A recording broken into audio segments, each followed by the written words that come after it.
우리가 살아가다 보면 힘든 일들을 마주합니다. 억울해서 잠 못 이루는 일들을 마주하고 또 이해할 수 없는 일들을 우리가 마주하게 되죠. 그럴 때 진짜 힘든 것은 그 문제 자체도 힘들지만 하나님의 음성이 들려지지 않는 것 같을 때, 주일에도 나누었지만 하나님이 아무것도 하시지 않은 것 같은 그때 우리의 마음은 무너지고 또 참 어려움을 우리는 느끼게 됩니다.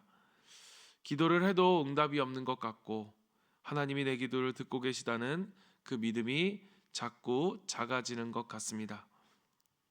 이러한 어려움들은 오늘 우리가 이 말씀의 그러한 문맥 속에서 보듯이 종말의 때에 우리에게 더욱더 크게 다가오게 됩니다. 당시에 그리스도인들도 그렇지만 오늘 우리들도 다른 어떤 거짓 외침들이 우리들을 현혹하고 있고 예수를 믿는 것 때문에 당해야만 하는 수많은 억울함과 손해를 감수해야만 하죠. 이러한 고난과 어려움 속에서 많은 이들은 낙심하고 있습니다. 그런 가운데 예수님은 이 말씀을 통해 그들을 위로하기를, 또 오늘 우리를 위로하기를 원하십니다. 기도하고 낙심하지 말아야 할 것을 비유로 말씀하신 것이 바로 오늘 저와 여러분이 읽은 하나님의 말씀입니다. 1절에 보면 항상 기도하고 낙심하지 말아야 할 것을 비유로 말씀하여라고 하면서 비유를 말씀하시는데, 이 비유 속에 두 인물이 등장하지요. 한 명은 재판장이고 한 명은 과부입니다. 이 존재 자체로만도 우리는 참 대조되는 두 인물이 등장하고 있는 것을 알게 됩니다. 재판장은 약자에게 있어서, 과부로 대변되어지는 그러한 약자에게 있어서는 마지막 보루와도 같은 존재 아니겠습니까? 그런데 지금 문제는 이 재판장이 어떤 재판장이냐? 하나님을 두려워하지 않고 사람을 무시하는 재판장이었습니다. 그런데 그 앞에 있는 과부는 어떤 존재입니까? 여러분, 성경에서의 과부는 가장 연약한 존재를 나타내는 그러한 대명사와 같습니다. 그러한 가장 연약한 존재가 억울한 일을 당했습니다. 그런데 문제는 그 억울함을 풀어줄 재판장이 하나님을 경외하지도 않고 사람도 무시하는 사람이었다는 거죠. 과부, 남편이 없는 과부는 즉 누구도 의지할 수 없는 사람, 그 사람이 할 수 있는 것이라고는 매일 그 재판장을 찾아가 간절히 간청하는 것뿐이었습니다. 그러나 이 재판장은 과부의 목소리에, 그녀의 목소리에 귀를 기울이지 않습니다. 왜냐? 이 과부는 자기에게 무익한 존재였기 때문이죠. 아무런 유익이 되지 않는 그러한 사람. 그렇게 철저히 외면하던 그가 갑자기 태도를 바꿉니다. 왜 그랬는가? 오늘 성경은 이야기하죠. 그녀의 끈질긴 호소가 귀찮아서. 끊임없이 찾아와서 호소하는 그녀가 귀찮았기에, 그리고 그러한 모습을 보는 다른 사람들의 시선도 아마 그에게는 적지 않게 신경이 쓰였을 것입니다. 그래서 그녀의 이야기를 들어줍니다.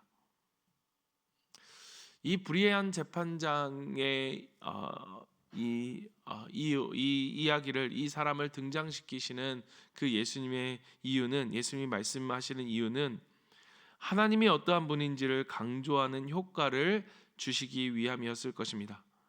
그러니까 이처럼 불의한 재판장도 이 과부의 간청에 응답하는데 하물며 의로우신 하나님은 얼마나 더하겠느냐라고 되묻고 있는 것이죠.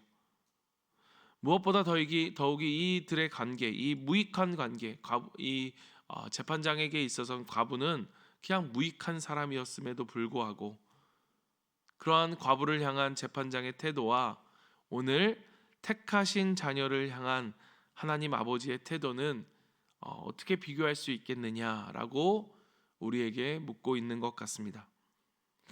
여러분, 신자란, 성도란 어떤 의미에서 하나님 외에는 다른 누구도 의지할 수 없는 과부와 같은 처지에 있는 사람들, 그런 우리라고 볼 수 있을 것입니다. 그러니까 은혜 아니면 살아갈 수 없는 존재. 그러한 연약함에도 우리가 낙심하지 않고 기도할 수 있는 이유가 무엇인가? 바로 하나님은 불의한 재판장이 아니라 의로우신 하나님, 우리를 택하신 사랑하시는 우리의 아버지이시기 때문인 것입니다. 그러면서 하나님은 이 과부의 끈질긴 기도를 인자의 때, 그 종말을 살아가는 우리를 향해 그 인자의 때를 기다리는 제자들의 믿음과 연결하십니다. 그러니까 우리가 믿음으로 산다는 것은, 여러분, 우리가 믿음으로 산다는 것은 무엇이냐? 바로 기도의 자리에 나아오는 것입니다. 믿음과 여러분 기도는 동의어입니다. 그런 면에서 여러분, 제가 여러분에게 기도를 이야기하시고 어떠한 상황들을 들을 때에 제가 이러한 말씀을 드립니다. 기도하겠습니다. 기도하겠습니다라고 하는 그것은 제가 그냥 의뢰의 목사로서 하는 은사치레가 아닙니다.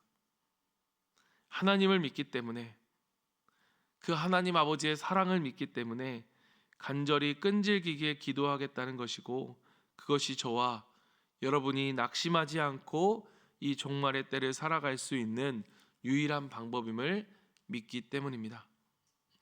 저는 이 말씀을 묵상하면서 3절의 한 단어와 7절의 한 단어가 제 눈 속에 이렇게 좀 깊게 다가왔습니다. 그 말은 뭐냐? 3절에 한 과부가 있어 자주, 이 자주라는 말과 7절에 보면 밤낮 부르짖는 이라고 하는 말이었습니다.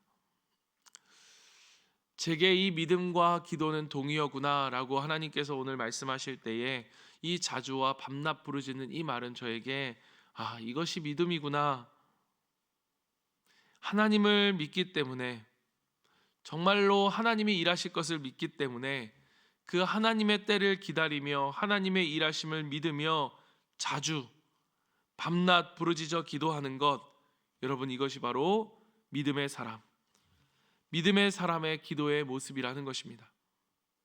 왜냐?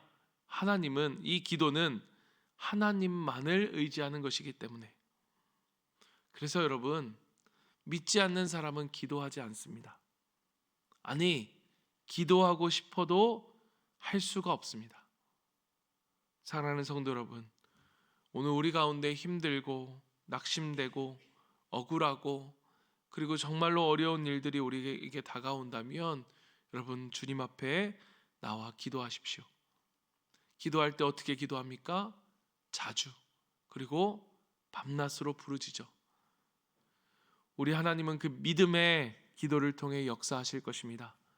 우리의 그 모습을 하나님을 향한 믿음으로 여겨주시는 거예요. 그 믿음 가운데, 그 기도 가운데 우리의 낙심은 평안으로, 그리고 우리의 슬픔은 변하여 기쁨이 되게 하실 것입니다. 그리고 그 간절한 기도, 하나님을 향한 인내하는 기도는 어떤 기도여야 하는 것을 9절 이후에 또 다른 비유를 통해 말씀하시는데, 바로 바리새인과 세리의 기도입니다. 의롭고 경건한 자의 표본으로서 바리새인 기도, 그리고 분명히 그들은 세리의 기도와는 비교할 수 없는, 누가 들어도 참 탁월하다라고 느끼는 기도였을 것입니다. 그 바리새인의 경건, 그가 내세웠던 의로움은 다른 이들과 비교함으로 비롯된 경건이었습니다. 저 사람은 저런데 나는 이렇지 않음을 감사합니다. 그러나 그와 대조적으로 세리의 기도는 다른 사람들과의 비교 속에서 자신의 의로움을 내세웠던 바리새인의 기도와는 달랐습니다. 나는 저 세리와 같지 않음을 감사합니다. 나는 저와 다름을 감사합니다라고 하는 기도와 다른 어떠한 기도였느냐? 자기의 수치와 자기의 비천함을, 자기의 죄악됨을 정확히 인식한 기도였던 것입니다. 하나님 앞에서의 자기의 영적 실상을 깨달았던 것입니다. 그러나 여러분, 오늘 본문은 바리새인처럼 기도하지 말고 세리처럼 기도해라는 것도, 세리가 바리새인보다 나은 삶을 살았다는 것도 이 비유의 핵심은 아닙니다. 이 비유를 통해 예수님이 말씀하시고자 하는 것은 하나님 앞에서 세리나 바리새인 누구든지 다 똑같이 죄인으로 발견될 뿐이라는 것입니다. 세리가 저렇게 기도했기 때문에 더욱 의로운 자의 기도가 아니라, 세리는 자신의 실상의 모습이 다른 이들과의 비교함, 즉 교만함이 아니라 자신의 모습을 그대로 인정하고 고백했던 것입니다. 오늘 우리의 기도가 바로 이래야 한다는 것입니다. 자신의 죄인됨을 인정하고 나로서는 이룰 수 없는 그러한 의에 이룰 수 없는 자임을 하나님 앞에 철저히 고백하며 우리가 하나님 앞에 나아갈 때 우리가 나아갈 우리의 모습은 무엇입니까? 하나님 앞에 긍휼함을 구하는 그 은혜만을 바라보고 나아가는 우리의 모습이어야 함을 예수님은 가르쳐주고 계신 것입니다. 왜냐하면 우리는 은혜 아니고서는 그 긍휼함을 입지 않고서는 하나님 앞에 살 수 없는 자들이기 때문입니다. 사랑하는 성도 여러분, 하나님 앞에 긍휼함을 구하며 기도하길 바랍니다. 그 긍휼함으로 주님 앞에 나아가길 원합니다. 그러할 때 다른 이들을 향한 기도 속에서도 이 긍휼함을 가지고 여러분 기도할 수 있는 저와 여러분이 되길 바랍니다. 그럴 때 하나님은 우리를 긍휼히 여겨 주실 것입니다. 한 이야기로 오늘 말씀을 마칩니다. 예전에 어느 책에서 보았던 이야기입니다. 학력고사를 보던 시기에 체력장이라는 게 있었습니다. 대학 입시를 위해서 한 점이 아쉬운 상황 속에서 이 체력장을 이제 준비하는 학생에게 있어서는 이 턱걸이 한 개도 아쉬운 거죠. 그런데 이 문제는 이 학생이 턱걸이를 한 개도 하지 못했던 거예요. 그런데 나중에 이 학생이 턱걸이를 20개를 할 수 있는 사람이 되었습니다. 어떻게 그렇게 되었는가? 고3 때 체육 선생님께서 너희들 정말로 체력장을 잘 보고 싶느냐? 라고 이야기하시면서 이렇게 말한 거예요. 오늘부터 매일 쉬는 시간, 점심시간마다 이 운동장에 나와 철봉으로 할 수 있을 때까지 그 철봉에 매달리기를 해라. 턱걸이를 못해도 좋다, 안 해도 좋다. 다만 무조건 철봉에 매일 매달리고만 있어라. 이러한 말을 따라서 모든 학생들이 선생님의 말씀처럼 한 것은 아니었습니다. 그런데 이 학생은 정말로 쉬는 시간, 점심시간마다 철봉에 매달리기를 했습니다. 비가 와도 했습니다. 그런데 놀라운 일이 벌어지는데 이 친구가 어느 날 턱걸이를 하는 거예요.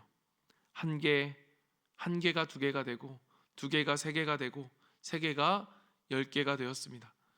처음에 매달리는 그 시간이 너무나 고통스러웠는데 이제는 턱걸이를 하면 정신도 맑아지고 공부도 더 잘 되었습니다. 결국 그 학생은 체력장에서 만점을 받았습니다. 제가 이 이야기를 읽는데 그런 마음이 들었습니다. 우리의 기도가 이와 같은 것이 아닐까. 이곳에 그리고 이 말씀을 삶의 자리에서 들으며 하루를 시작하는 우리 사랑하는 성도들 가운데 여러분 이 기도가 힘든 분들이 분명히 계실 것입니다. 하려고 앉아 있어도 뭔가 잘 되어지지 않는 것. 여러분 우리에게 중요한 첫걸음은 무엇이냐? 바로 시간을 정하고 장소를 정하고 그리고 여러분 아무 할 말이 없어도 그 자리에 그 시간에 앉아 있는 것입니다. 나의 마음을 주님께 맞추고 여러분 주님의 이름을 불러보십시오. 잡생각이 들어오고 마음이 답답해도 나를 주님께서 보고 계신다. 그 주님을 생각하고 우리가 몇 마디라도 건네보십시오. 오늘 해야 할 일들, 오늘 있었던 일들, 오늘 좋았던 일들, 오늘 힘들었던 일들, 그리고 어려운 문제와 고민까지 여러분 조금씩 그분께 이야기해 보십시오. 그리고 더 할 말이 없을 때가 되면 조용히 그곳에 앉아서 그분의 마음과 하나님의 음성에 귀를 기울여 기다려 보십시오. 사랑하는 성도 여러분, 기도는 매달리기와 같습니다. 낙심하거나 포기하지 마시고 날마다 우리가 가장 소중하다고 생각하는 그 시간에 고요한 장소를 정해 하나님을 찾아 그분께 매달리십시오. 교회를 위해서 기도하고 또 여러분이 있는 일터와 또 학교를 위해서 기도하고 또 직장을 위해서 기도하고 생각나는 사람들을 위해 기도하고 가족을 위해서 기도하고 자녀를 위해서 기도하고 또 그때 하나님께서 주시는 마음이 부담이 되는 사람, 생각나게 하시는 사람을 위해 기도하고 정말 필요한 사람을 위해 기도하고 나라와 민족을 위해 기도하고 선교사님을 위해 기도할 수 있는 것. 어느 순간 1분이 10분이 되고 10분이 1시간이 되고 1시간이 하루가 되다가 어느 순간에는 어느 자리에서도 성령님과 함께하는 사람이 될 것입니다. 여러분, 기도는 하지 않기 때문에 못하는 것입니다. 기도는 우리에게 주신 날개입니다. 날개를 펴서 날지 않으면 날개는 가장 거추장스러운 무거운 것이 되지만, 날개를 펴고 날 때 그 날개는 우리에게 먼 그 하늘을, 그 넓은 창공을 날게 해줍니다. 사랑하는 우리 성도 여러분, 오늘 우리의 날개를 펴서 주님과 함께 독수리 날개쳐 오르듯 올라가는 저와 여러분이 되기를 간절히 바랍니다. 하나님은 기도로 우리를 낭망하지 않고 그 낭망의 자리에서 다시 일으켜 세워 주실 것입니다. 우리 이 시간 같이 기도하며 주님 앞에 나아가길 원합니다. 오늘 기도할 때 여러분, 그 찬양의 가사처럼 너 예수께 조용히 나와 내 마음을 쏟아놓으라, 주님이 말씀하십니다. 하나님 앞에 우리의 마음을 쏟아 놓으십시다. 오늘 우리에게 있어서 믿음은 기도입니다. 하나님 앞에 매달리는 것입니다. 우리의 간절함 때문만이 아니라 하나님이 우리를 사랑하시기 때문에, 사랑하는 자녀이기 때문에 반드시 그 기도에 응답하실 것입니다. 그 응답하지 않을 수 없는 하나님 아버지, 그 사랑의 하나님을 믿으며 이 시간 기도하며 나아가길 원합니다. 또한 기도할 때 여러분, 오늘 특별히 생각나게 하는 사람들이 있다면 여러분, 그 사람들을 위해 기도하십시오. 낭망하지 않도록, 낙심하지 않도록, 다시 일어설 수 있도록 하나님께서 우리의 기도를 반드시 저는 들으실 것이라고 믿습니다. 이 기도를 우리가 함께 주님 앞에 드리며 우리가 이 시간 우리의 기도 제목을 가지고 주님 앞에 기도하며 나아가도록 하겠습니다. 기도하겠습니다.